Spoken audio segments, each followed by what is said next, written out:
We're talking actors and directors who put on the shows. We're talking playwrights and designers who you'll want to know. From the very first rehearsal to the final curtain call. We might be off Broadway, but we're talking about it all. 'Cause we're two local gals with global pals. It's everything, everything, everything theater. with Benita And Ellen. Hello, everyone, and welcome to the Everything Theater podcast, the podcast where we talk about everything theater. Hi, everybody. I'm Benita Zahn. And I'm Ellen Cribbs. And here we are at the end of 2025. I know. It seemed very fast, didn't it? Yeah, I can't believe it. Especially when you start thinking 2026, that just seems wrong to write down. I feel like I just got used to writing 2025.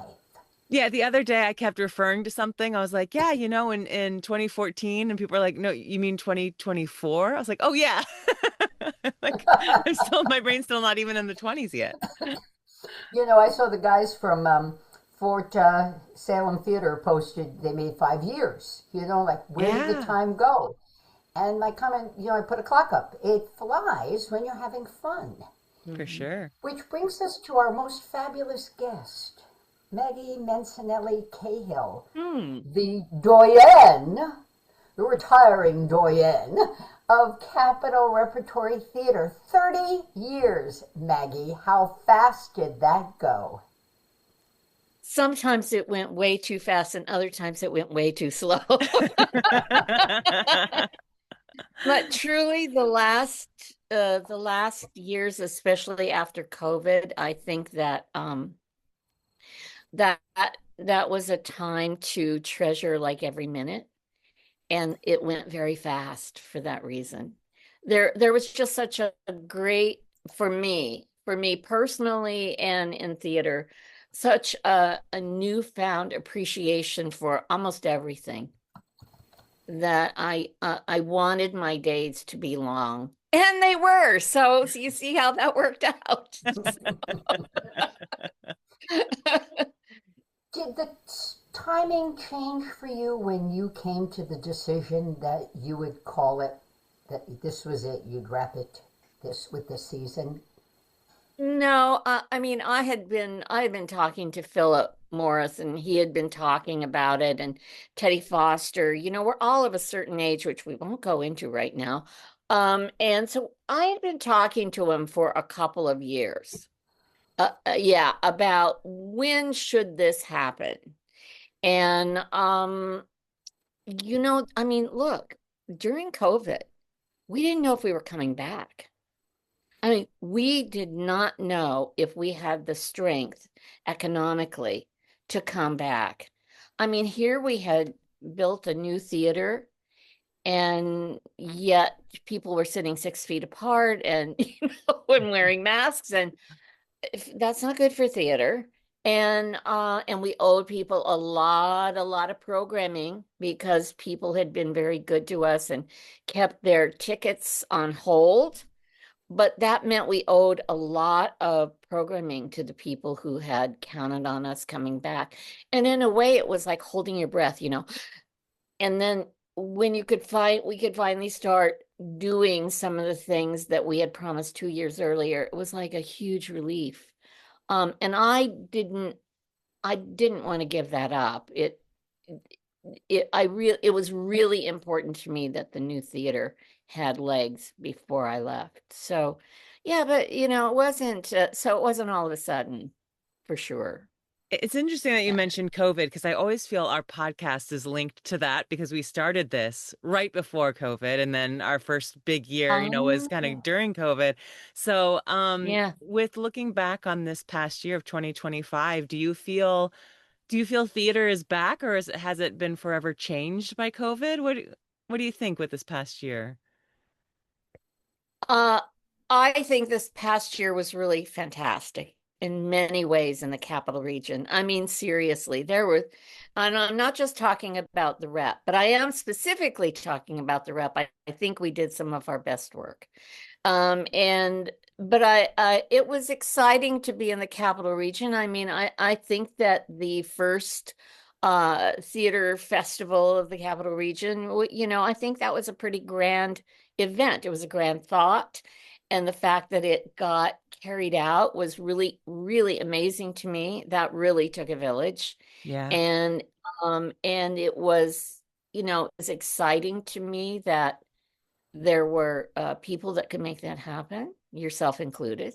And so that I thought was, really very spectacular. And I saw really good plays, and I directed a lot of plays. So that was fun for me. Doing the Lehman trilogy Yeah. was auspicious. Yes. Had that been, how did coming back from the pandemic shape your decision to do that? Well, first of all, I want to tell you that I really wanted to do Lehman Trilogy for years before we did it. And and the board was scared of it. There were people on the board who really were very in favor of it for its material, for its content. But there were other people on the board that felt that it would be out of reach of some theater goers, that they wouldn't like sitting there for 3 hours, a little over 3 hours. And so when I said to Philip, I want to do Lehman, it's my last year, and he goes, it's your last year, you got it. And so, so it was from the moment that I read Lehman and saw the production of it with the very fancy plexiglass box that spun around, I wanted to do that play. I mean, for me, it was such an incredible chronicle of what's happened in America. And I love learning about cultures. I think guys know that about me. I like to read a lot, and I like to find out. I'm not Jewish, but I was fascinated by the cultural aspect of Lehman Brothers and the historic, aspects of it, just in terms of the history of America, because the history of America has been important to me as an artistic director. You can see that, in the plays that I picked. I like to do stories about America. And so for me, it was such a gift to me as an artistic director. But, it was a long time in the making, long. And the actors were brought on early. And I think Kevin McGuire had the script for almost a year. And he learned the first act 8 months before we opened. I mean, it's 168 single-spaced lines, 168 pages of single-spaced lines. So dense. It's dense, and and it's really joyful when you get them, and it's terrifying before the memorization process really finalized. It's really terrifying. So, but it was really that was a joyous rehearsal and rehearsal process and production for me. Yeah, it was joy. The cast was phenomenal, and they were just great. And I just I'll tell you something. I had 2 experiences this season, which goes out of the year, but the season included a Sherlock Carol, which is that mashup between Sherlock Holmes and Charles Dickens, right? My experience of that show in rehearsing it was our lead actor, Chris Ryan, who is a very, very disciplined actor, came in day 1, letter perfect, off book. And it really kind of set the bar, can I tell you? I mean, it just takes every excuse you have away. He's a working actor, he works all the time, and he came in off book, and he knew if he said the wrong word. I mean, he knew the script. And you could just see everybody else going, oh, okay. I can do that. I can be that. Well, and Lehman, it wasn't the first day, but at the end of the first week, Oliver Wadsworth was letter perfect, off book. And it was very motivating It wasn't a show-offy thing. That's how Oliver is. He works from knowing the text, right? And but it did put everybody on guard, you know, and I think it really helped us keep everything really tight. I mean, Kevin McGuire, I think many of the people who watch this know who Kevin McGuire is, but you know, Kevin McGuire is an associate artist at Capital Rep and has worked with me a lot, and I love working with him. And he's so experienced; he's just wonderful. But he was worried about learning these lines, and he did not go out of his actor apartment. He hired someone, that was around the time when a lot of federal workers were being laid off, right? And a friend of his had been laid off, and he said, "Hey, would you like to help me learn this play?" And for 3.5 hours every day after rehearsal, 8-hour day, he would go and they would work on the script. Oh, And like a tutor. And I just have the utmost respect for Kevin. He's a real pro. I mean, he does what it takes to get it done, and he was so disciplined about it. I remember after we were open, he said, "Oh, Maggie, would you like to go out and have a drink?" And I went, "Kevin McGuire is going out to have a drink." He hadn't done any socializing, none. And I said, "Well, you must feel better." And he goes, "I do. I feel really good." I think we were in the second week of the run, but everybody just worked so hard. It was marvelous. It's marvelous in the theater when everybody is working so hard and with such wonderful intent and research and specificity. It was glorious for me as a director. Yeah. A Yeah. beautiful production. Anyway. Yeah. it was. I did. Yeah, I really loved it. I loved Once, which was my final show, and I loved it. I had wanted to do Once for many years. I remember you saying that like when I first moved here that you wanted to do Once. Yeah. Yeah. And I applied for rights for 2 years in a row and were denied them because they were doing a tour that was going to Proctor's for like one night, and yeah, and that was, those were the days when I would when Philip knew I was going to call him and say, "Do you have to take that tour?" But it's not that when you get to a commercial producer, is that it's trickier than that, because Philip in a moment would say, "No, that should go to Capital Rep, we don't need to do Once."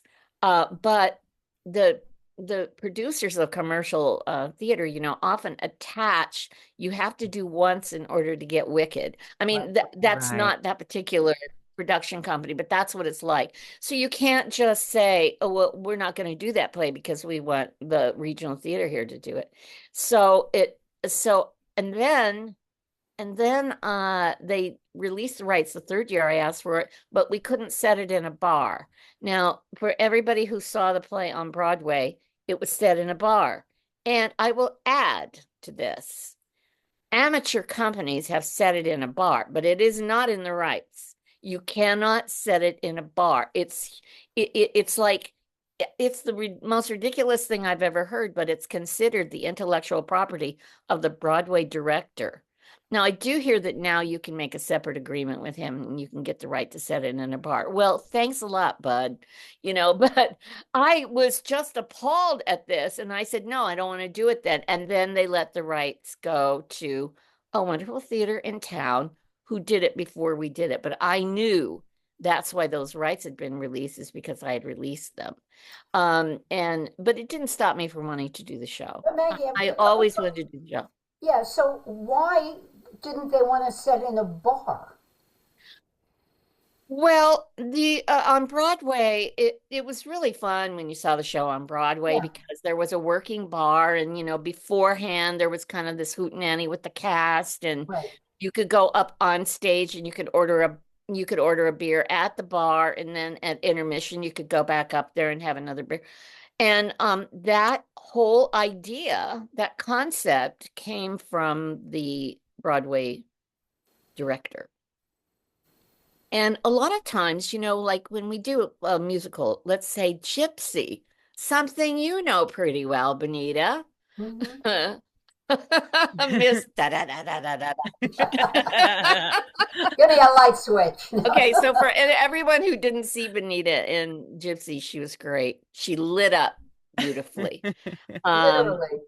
yeah, but when you do Gypsy for a very long time, you had to do Jerome Robbins choreography as Oh. part of the professional license agreement, right?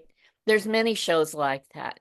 West Side Story, same thing. For many years, you had to do the Jerome Robbins choreography if you were doing a professional production. And, this is a way of sustaining the work as it was conceived, with the original creators and all of the people who worked on it in New York. And that's the glory of keeping, some shows alive. And it's also kind of a pain in the, neck if you don't want to do that. Um, they've they've lightened up on that. There has been new choreography for West Side Story in a professional theater and in Gypsy, but at the time that it went together. Those shows choreography went together. So when I saw once, and it's not only you can't sit in a bar. There's a list this long in the licensing agreement of all the things you may not do, that they are considered part of the intellectual property of the Broadway director. It was very interesting to me. Well, as an aside, Maggie, I Yeah, saw it in New York. yeah. And frankly, your production was far superior. Well, that's why I said yes to this podcast. But it was. It was. Yeah, there, we've taken care of that. No, it was. Oh, It was more engaging. well, our space is perfect for it. Yeah. The new theater space, even the space on in downtown would have been perfect for once. You were right in the throes of it, and we really did a 3D production. I mean, you really could see it from all sides, and um, Freddie Ramirez was just wonderful in his choreography. And and I said, Freddie, here's the thing. We need to do certain things that are in the music and in what has to happen in the staging, but we're not going to look at any Broadway tapes or anything to see how they did it, because chances are we'll do one of these things and we don't want to do any of it. So it was really fun. You also had to recast your lead. Oh my gosh, that was horrible. But it turned out, the theater delivers you what you need. And I hate replacing actors. A lot of actors really believe they can be replaced. I've had more actors when, something happened and they had to drop out of a show or something to say, "Oh, you can replace me." And I'm going, no, I can't. I When I cast a play, I end up falling in love with the whole thing. I love the way the people talk with each other. I love the way they look together. I love the way they sing together. And I've had more actors than any other people in the theater tell me, "Oh, you can replace me." I don't want to. So of course, Sam Sherwood was our wonderful guy, and he was so winning. I just loved him, and I didn't. I had a lot of people audition, and God bless them, they're all really great, but I wanted Sam, and I got a call from Sam's agent the day before we started rehearsing. The day before we started on a Tuesday, got the call on Monday that Sam had been cast as John Lennon. You could stop right there, I mean, I'm like, okay, you got to take that part. But he was cast as John Lennon in a playhouse in Maine that shall remain nameless because they were extremely uncooperative.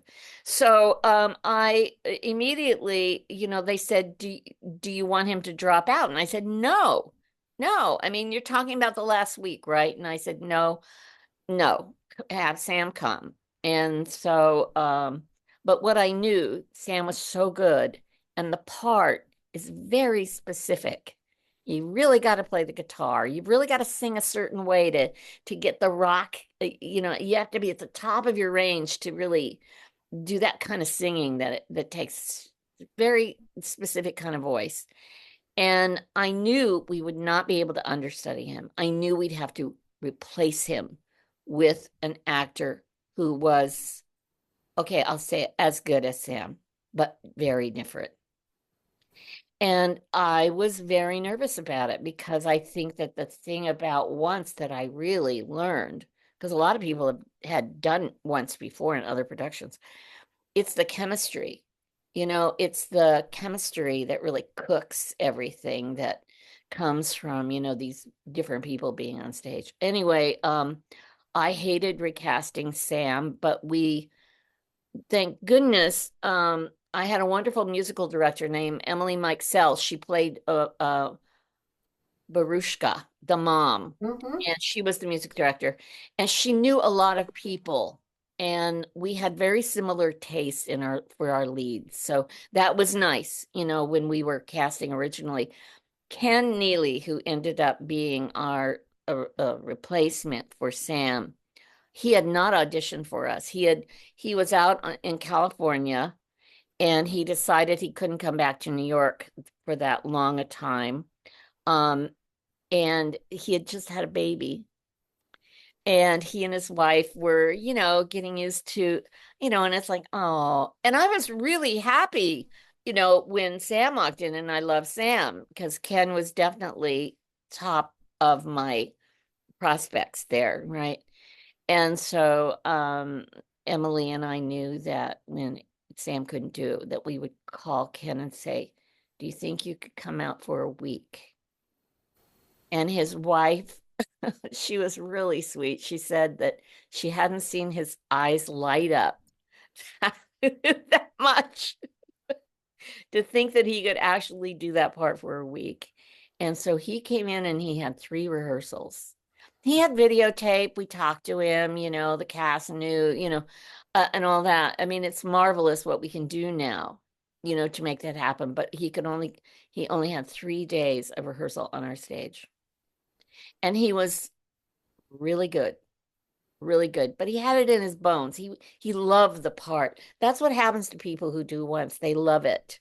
They seek it out sometimes to do a production of it, you know, and they have it in their bones. And so it was really glorious to work with him. He was just wonderful. And these people were just they were wonderful people.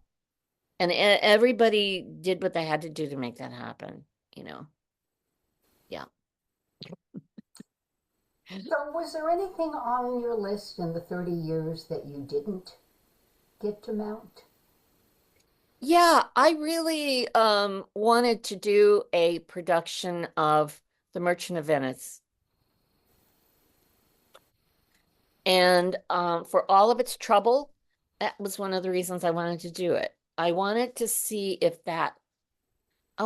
what that Shakespeare would hold for me. You know, everybody thinks of The Merchant of Venice as, you know, the big trial scene, right? It does not a Jew bleed, but there's an epilogue in The Merchant of Venice that is very odd and throws it into the category of being one of Shakespeare's comedies. And so, you know, can you tell this was one of my grad school things? And wait, go get the tomes, yeah. Yeah, no, I had always really wanted to tackle that because I think it's a real problem play. Mm-hmm. And the anti-Semitism in it, I just think is so right there, very in your face. And yet I don't want to do an anti-Semitic play. I want to do a play about anti-Semitism. And that's why I wanted to do the play. But that would have been a very, very major effort. I mean, I would take I take all the Shakespeare's very seriously, as I think Ellen knows.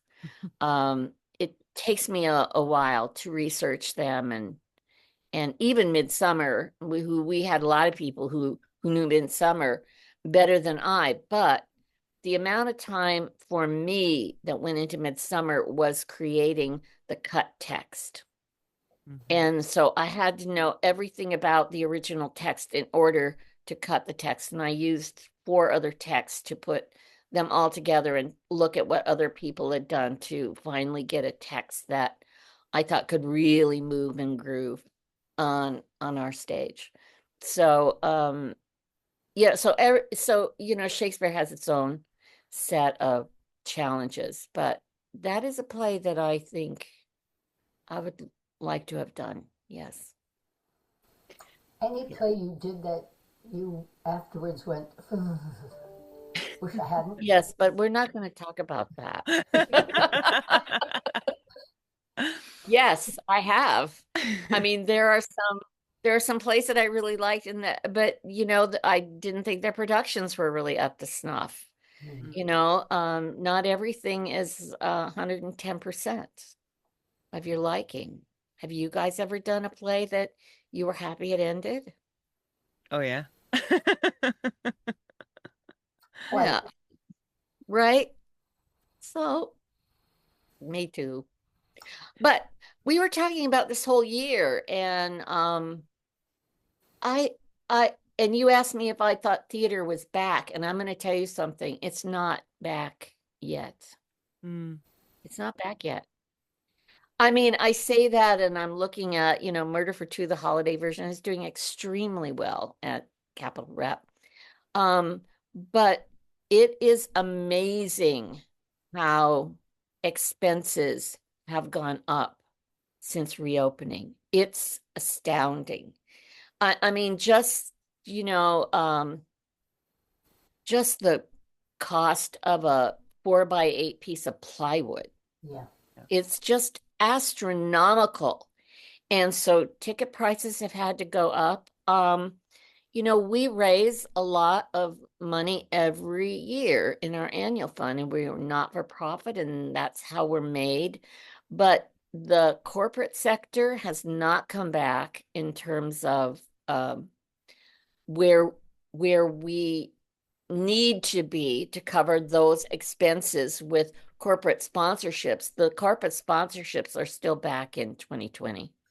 And the expense I want to jump in on that for a second, Maggie, because people will say, oh, that's Albany, but that's not the case. Ellen and I talk to folks around the country, as clearly you do. Yes. This is an issue nationwide, that kind of community support / donation has not come back. We've also heard from so many, theater directors that people still want happy, which speaks to Murder for Two. It's light, it's fun, it's engaging. So our audience is still there, or have we moved beyond the I need to be made happy because of the pandemic that I can now sit through a little drama? I probably don't want to see a play that our subscribers don't want to see, okay? I see a lot of serious work, and I think our subscribers would like it. There's a very big difference for me between something being serious and worthwhile and something being dour and in your face. I don't like those kind of plays myself. I mean, that's just me, I mean, Miriam Weisfeld is the new producing artistic director, and she'll have a different take on what she does. But I never responded to people telling me, oh, you have to do that because you have to make money. I hear that. I mean, and I just go, you're telling me that I'm doing musicals because I want to make money? No, we don't make any money on musicals. They cost a fortune. What we do make is friends.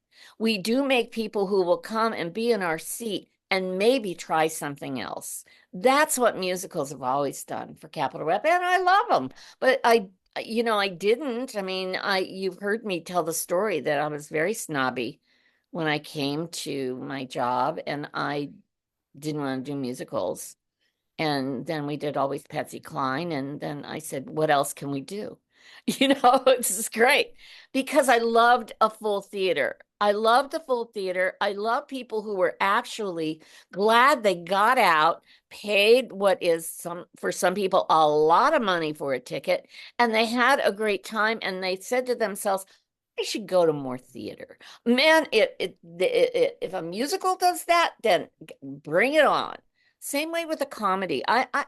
To be honest, comedy never gets any respect, okay?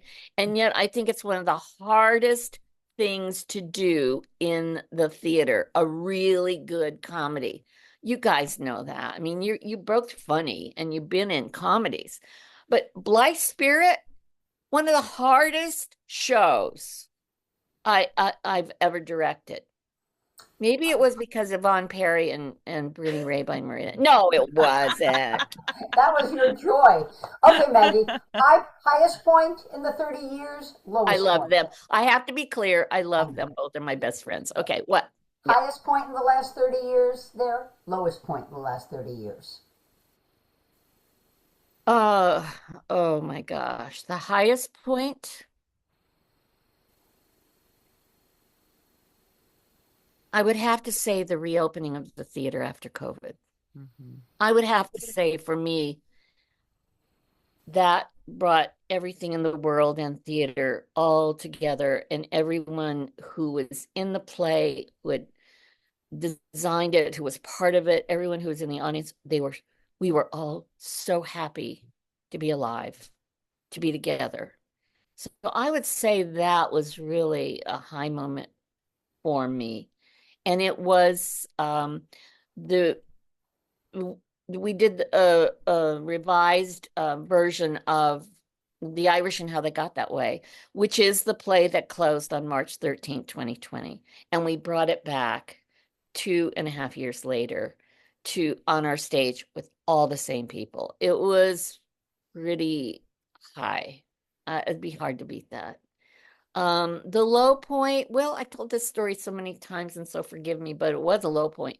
When the sheriff came to put the padlock on the front door because Capital Rep hadn't paid its payroll taxes. You know, that was 2 weeks after I got here. And so that was probably the lowest point. And if you're asking me the lowest point, yeah, we had another low point where a managing director wanted to cancel the whole season. And he had half of the board was on board with canceling the whole season to show everybody that they hadn't given us enough money, so we'll show them. It was a horrible moment. And I think I talked about how Jill Rafferty Weinich, who now is executive director of Beth Emeth, by the way, but she was our education director, and she got the other part of the board together, and we fought that, and the theater did not close, and we stopped having any such talks that it was because people hadn't realized, how great it was to have us.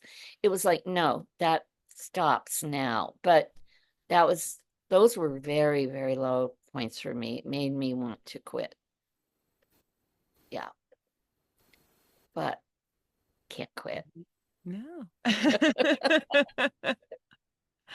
We only have like 2 minutes left, but what are you most excited for now that you have handed the torch over? What are you most excited for Cap Rep? To keep going and to have real, great moments of great theater, to really aspire to that. There are people who, would like new work, to be here and go on other different places. I'm all for that. But mostly I want it to be exceptional work.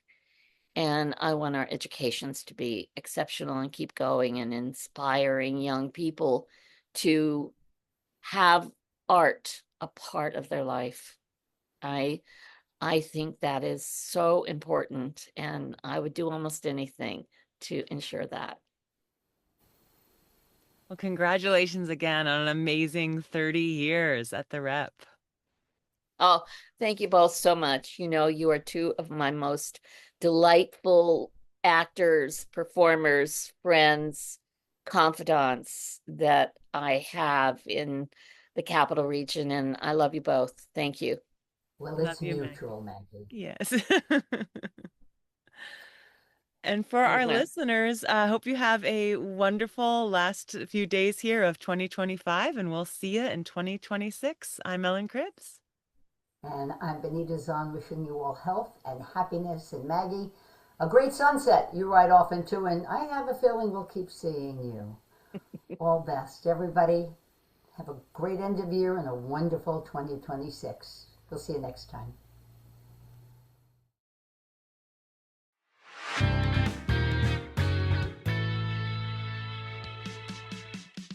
Thank you so much for listening to the Everything Theater podcast. Special thanks goes out to Alice Grinling for our photography and Justin Friello for composing our amazing theme song. Please remember to subscribe to our podcast and follow us on Facebook, Twitter, and Instagram. If you want to share your thoughts or what's going on in your theater community, you can reach out to us on social media or through our email at everythingtheaterpodcast@gmail.com. Till next time, it's everything, everything, everything.